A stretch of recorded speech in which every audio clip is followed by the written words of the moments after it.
पूजेची होती की तिला बी घेऊन जायचं. आई नाही तिला एवढं वाजवून लेकरायचं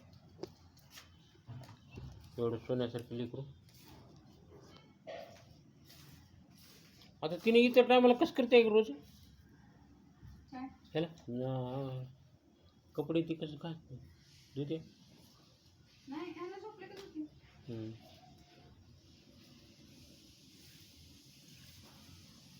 स्टापलर मारलेले तो त्याला दुखाली बा ते बोट लावायला